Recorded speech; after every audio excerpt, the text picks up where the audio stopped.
All right, Temiko, so we're going to get into some signs that you're in trouble and you may need some help. I want to talk about some symptoms. Sure. So what are a few key symptoms that you all see as people are reaching out to you? What are some of the, the main 3 or 4 symptoms that people may be in financial trouble? Main ones are going to be in kind of having a conversation about, what the concern is. It's going to be different for every person, right? So if somebody is concerned mostly about debt, and that's where their major concerns are. Some symptoms might be that payments are not being made on time, that you're constantly struggling to manage paying one or paying one credit card to pay the other, maxing out your credit limits, or only being able to just make the minimum payment because you're truly not making headway to pay down that debt. So those are some common symptoms that you might start thinking about. I might be able to get some more headway a different way. And I'm glad you shared that, because I think a lot of times we get in a habit, Temiko, of doing certain things, using one credit card to pay other bills, only making the minimum payments, and that becomes normal for us.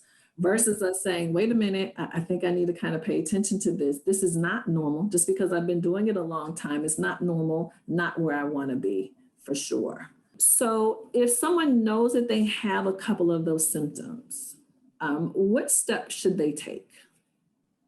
I think what's really important to do first, and this is, I think it's missed a lot. A lot of times we are right now society, we want to see that immediate gratification. But when you decide that you're not feeling good, right, about your finances in general, you're not making any headway, the first thing that you want to do is have a family meeting. Most people don't charge someone as the CFO of the family. If you think about every company that's out there, there's a chief financial officer. And that person isn't necessarily the person that says where the money should go and what happens with the money, but they are someone that keeps the boat on track, right, aligned to the goal. And so when you decide that there's a discomfort or you're not getting closer to a goal, it's time to sit down and talk about what it is that you're wanting to accomplish. Because without that goalpost in mind, we tend to be creatures of habit. We teach a class called Communication Styles, and I happen to be a gold. And we tend to be very much so checklist people. And so I will continue to do the same thing, as you mentioned, over and over, not recognizing that it's not actually getting me closer to where I want to be. Yeah. So I think making sure you know where the goalpost and breaking that down, knowing specific actions that it will take to get you there is where you have to start. And then if you are able to come up with a plan on your own, then you won't need to look for outside help. But if you're doing all the things and you feel like you're still not quite making the progress that you'd like to see, it's time to reach out to someone and have someone take a look with you who's trained and certified on this topic. Right. Janai, really quick question from the poll. Oh, please. Yep. I was getting ready to say, yeah, please. This is a great time for questions. Anybody has any questions about any symptoms right now? So Connie's question, which is a great question, and I might have her interpret a little bit, but she says, how does that work, CFO duty, if you're a single household? So I get if, maybe you have little kids, or maybe you don't, it's just you and you're in the household. And so you're left with this sole responsibility. Right. Who are you? Who is your team, your money team?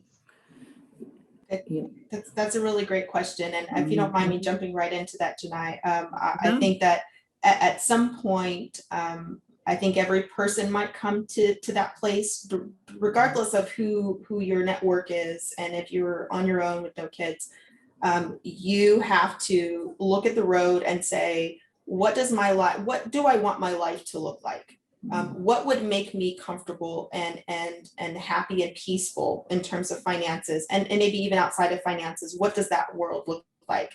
And then you have to start making yourself accountable to that picture, right? In order for me to have the house that I want and to be able to go in my backyard, what are the actions that are going to take place to get me closer to that goal? So if it's missing out on gourmet coffee for all month long, how does that then impact my ability to go in my backyard? We don't necessarily take it to that granular level, but especially when you're on your own, you have to take a look at what you want your life to look like, so that you are accountable to yourself. And then you can add in those professional partners, those professional networks, and even in your own personal circles, you can start having those discussions with other, women who experience some of the same things that you do, regardless of your familial status, right? Right. You still have those goals and those passions inside of you that say, this is really what I want my life to look like. So what are the actions that can help me get there? Right. Ani, when you ask that question, it makes me think about what you and I have talked about a lot, is women being the chief money officer of their house, whether they wanted the job or not. Whether you were qualified for the job, you didn't apply for the job, like you got the job and you're like, what in the world am I doing with this job right now? But struggling with this job. Mm-hmm. So you get the job, you're inheriting the job, but who in the heck teaches us how to manage the job of being the chief? And there's a lot of responsibility with that job. Yes. There's a tremendous amount of responsibility. So again, no wonder why we're ending up in messes. No one helped us prepare and equip for this role that we have. And the majority of us, even when we're in relationships, a lot of us are still leading anyway. So single or married, here we go, in charge and thugging it out, struggling, trying to figure this out. So any other questions though about symptoms that you are just kind of curious about, how you know if you might need to get some outside help based on what you're doing? So again, I'm sorry, I did. So the other thing I just asked in the ladies if they had any money goals. I know some shared they want to save more cash, want to be more liquid. right. And so I know sometimes we think to contact Temiko, maybe an organization like you, we think we have to be in dire straits, right? Oh my gosh, I cannot pay anything before I can contact and have a conversation with somebody. But is that really what that means? Like, do I have to wait till I'm at that point to reach out and, get some additional guidance or additional perspective? I would say don't wait. The beautiful thing about all the NFCC agencies, MMI included, is that we are there to help. We improve lives through financial education, and we are helping people overcome financial challenges in unique ways. And that's not a tagline, that's literally what we do here. And that's why I've stayed so long. So whenever you have questions, that's what we're here for. Our certified counselors are not to lead you into any one direction, but to give you insight, so that you do have kind of that perspective. And you hit on something really strong as you were talking, and you're right, we're not always taught how to manage our finances, and we're learning along the way and bumping our heads along the way, getting bruises and cuts. And sometimes those are really difficult to come back from. And it takes you a longer road. And I think even from a cultural standpoint, to the women in charge point that we just made just a moment ago, we tend not to bring in a network and ask for help. It's more difficult because we must be strong, we must make decisions, we must lead charge, whether we wanted the job or not. But we also happen to be the largest consumer base in the country, where most of the shopping is done by women, regardless of familial status. So I think that when you start to reflect, start to think about what your relationship is with money, because what you were taught growing up and your life experience once you left home has an impact. Yeah, that's for sure. This is a perfect segue to our next section, which is those of us who know that we need help. And again, not saying that you're in dire straits, not that you have this crazy money mess, but you need some help. And now we're hearing all the time, whether you're listening to radio, on social media, we are constantly bombarded with companies saying, hey, hire us, we'll help you fix your credit. We'll help you with your debt. We're going to help you with your IRS debt. Particularly, they call it urban radio. It's Black radio. And late night television. It is insane. I don't care what anybody says. It is predatory lending.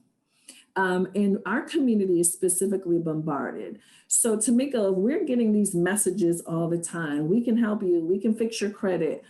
What are some things that women should be looking for? Like, how do you know that the company is like legit? This is a safe company to make this investment of time and money to get on the right track.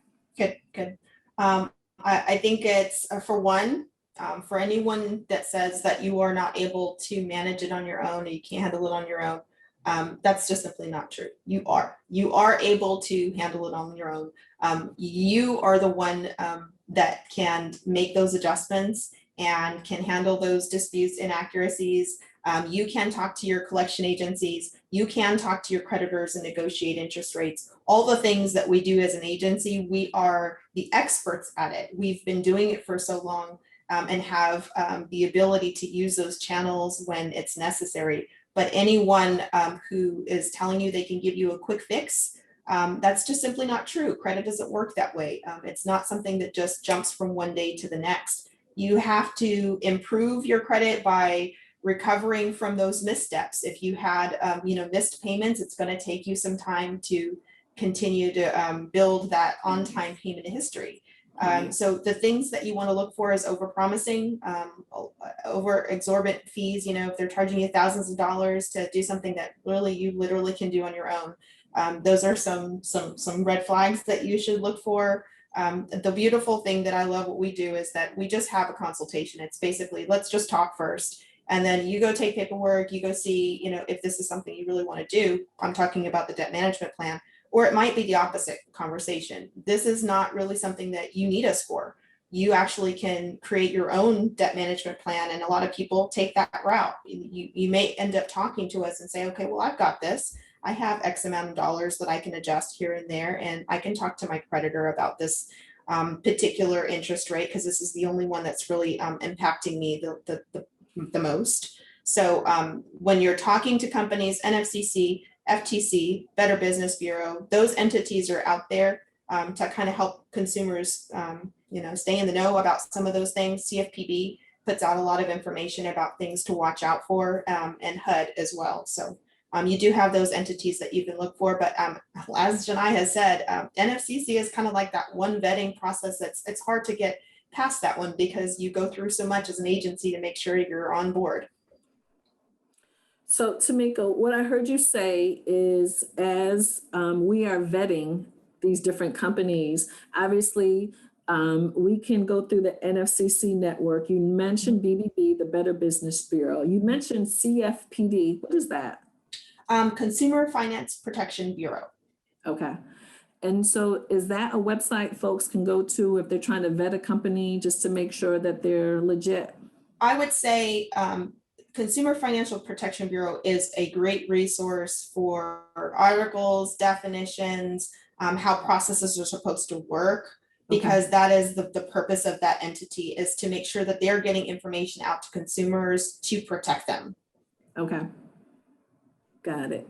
And then last, is there any particular questions you would suggest people ask as they're vetting a potential credit repair or debt management company?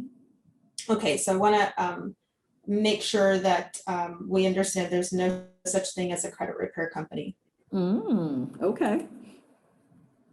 Credit repair companies or ones that behave that way are going to use mechanisms like, dispute all of your counts on your credit report. Right. Just to put it, but those will be added back if they're truly yours.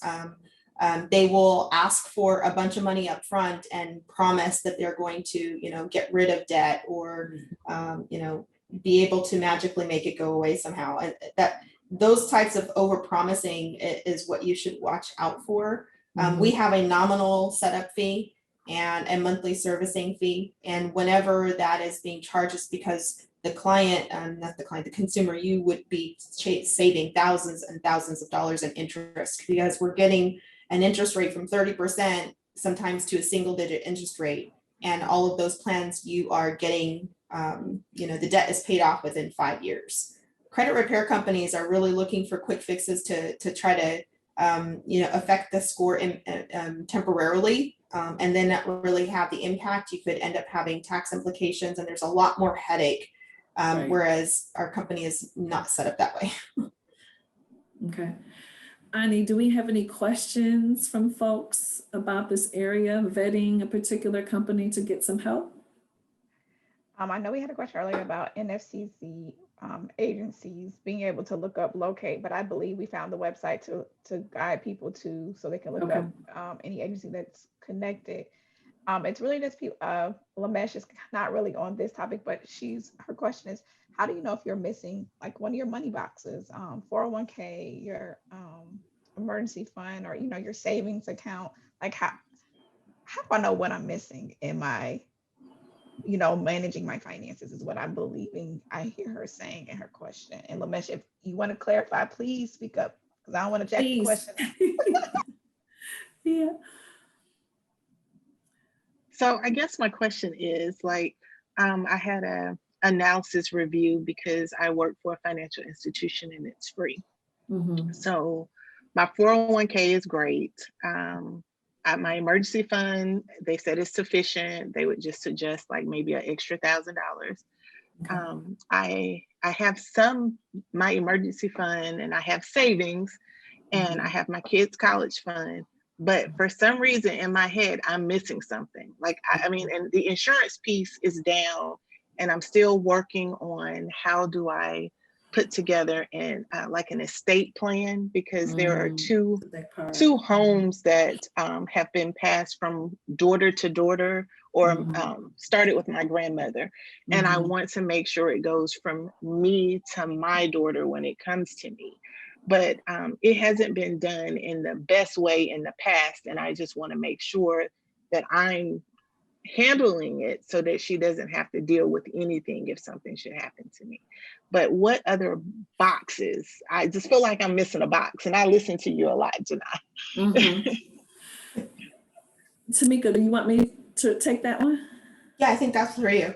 Yeah. So, when I hear you say that, I can only smile because, as we've built the Thank Me Later community, our whole premise is about making sure that every month that we are focused on a particular financial area so we don't lose anything. Because you don't know what you don't know. Like, how do you know what you're supposed to be focused on? What's on the list? What are the items on the list? And what we've decided to do, we're like, you know what? We're just going to spread it over a year, because there's no need in us trying to get it all done in a few weeks or a few months, because it typically cannot happen that way. We take on too much, then we end up not executing or checking off the to-do list at all. And so when I hear you say that, sounds like you got a lot in place already, for sure. And I think you need to follow your gut, because when you're talking about estate planning, we focus on estate planning in August. That will be our theme for August. But that's a huge area for us. Us meaning women, us meaning the Black community. Like, we have to be candid. We do a terrible job in that area. So again, we're coming in August. In fact, we've already identified our subject matter expert on who's going to help guide us through that in that month. So that way we have our stuff together. But I say all that to say too, Lamesh, is what you need to be focused on is going to be driven by your life. What's a priority for me is different than what Ani's priorities are, because we're just in two different phases of our lives. So based on what you got going on, you decide what's important, but just continue to take the action. If you can't wait for us until August, girl, let us know in the community. We will give you the resources that you need so you can go ahead and get moving in that particular area. But that's really, love that, Jenna. Yeah, no, thanks for sharing. What are you about to say, Ani? I said I love that. And I have two more questions. A little mesh. The other thing I was gonna say to you, which I think Temiko really touched on, is you might also be feeling that way because you have a vision for what your life is going to look like in 5, 10, what you want it to look like in 5, 10 years. True. So based on where you want to go, what other things do you need in place to get you? What are the gaps? What are the gaps? Do you want to own investment property? Do you want multiple homes? What do you want? Yeah. And so I think some of that's going to help you drive what you think is missing. Right. if that's Right. helpful. Okay, well, thank you. I'm gonna switch you out of spotlight, and my next question is from Connie. What I want to know, if you pay off items that were in collection, do you dispute it so they can update the credit report, or do I send a letter explaining that the accounts have been settled instead? And Connie, if you want to say something, please feel free to unmute yourself. No, I think you laid it out just the way I asked it. So that's what I did. I've been working at this point probably a little over a year. And so like what I said I would do is I said, okay, let's look at the credit report. Let's look at everything that's in collections. Let's tackle that, because based on what they say, if you pay this off or you do settlement, then this how many points you get on your credit report. So that's what I've been doing. And then what I'll do is I'll go back in and I'm like, all right, dispute, I paid this in full, but then sometimes I see the credit, the report, the number move up a little bit, but then it's not going anywhere. So then I had a conversation with a lending officer, just chatting it up. And so she was like, well, don't dispute it, because she said disputing, well, this is what she told me. She said disputing, I guess, gives a negative connotation to the credit report or whatever. So then I was like, okay, well, can I fix that? Because I know like certain things I've addressed it. I talked to the credit agency or the collection agency. I was like, okay, what's the settlement? And since we're trying to pay it all in full, just give me a settlement and let's hash it out like that. And I'm still not seeing what I was thinking was going to happen in terms of my numbers increasing. I'm not really seeing that. I'm like, come on now, Right. That's packed in. There's quite a few things to address there. And so I want to kind of break this up. So collections, addressing collections, and you mentioned settlement, and then you also mentioned score. So I want to talk about those three if I could. When we're talking about collections and when you pay them, there's two ways that you can make sure that gets updated. One, you can discuss it directly with the collection agency and get an agreement, something in writing that they are going to update the credit report or remove it from the credit report. Not all collection agencies will, but they do have to update the information once it's paid off. So if you are making payments on those collections accounts, they will remain on a report until they're completely paid. No, I pay. Even if I had agreed to a settlement with them, it still will be there. So those are two different things. Okay. So when you're paying them in full, the collections agency is required to update. By you disputing that on the credit report, it forces them by law to make that change. Now, what people don't realize is that any company that reports any information to your credit report actually pays to do that. So for very small itty bitty little collections companies, it might just be volume, it might just be time, they might just not have the money to do it right away. So they're finagling those reporting. And so when you dispute it on the credit report with the credit bureau, what that does is they start what's called an investigation. And that reinvestigation occurs, they're able to verify and they have to report to the bureau at that point, yes, they did pay, and then they're required to update that. So it's a little bit of a slower process when you start with a collection agency versus just paying it off, then disputing it so that it causes them to make that update occur. Now, the problem with that when people are trying to use their credit for financing is that when you're in that dispute process, usually it's a hold, right? Because there's an investigation going on. So if you went out to search for credit on something while you were in that process, it doesn't look that great, right? Because there's still something going on that's pending. Okay, now in settlement cases, it's very important that you know the party that you're speaking to and you have clearly understood what they're willing to do. Because the settlement could be with the third party that's collecting on the debt, but that remaining amount wasn't paid. And so there may be tax implications there. You need to talk to a tax professional.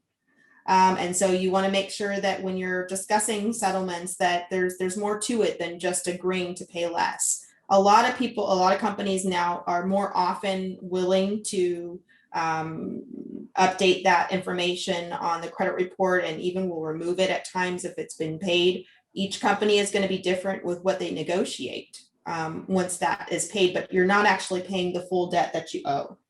So depending on how that original creditor, if they sold the debt to the collection agency or not. So there's a lot more to it in debt settlement, which makes it a little bit more difficult and risky for the borrower.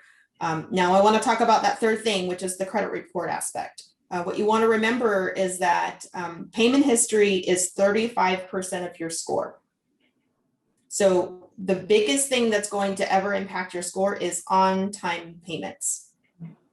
Now, if you had that late payment go and it went into collections, it hit you hard when it went into collections, but it won't hit as hard as time goes by because that's already occurred.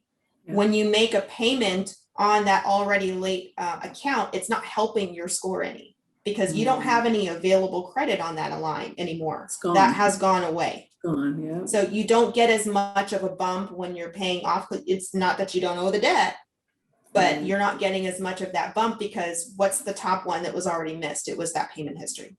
Mm-hmm. Right. So Connie, does that help? Because I want to make sure that you feel good right now. Yeah, it does. I mean, I think I'm probably on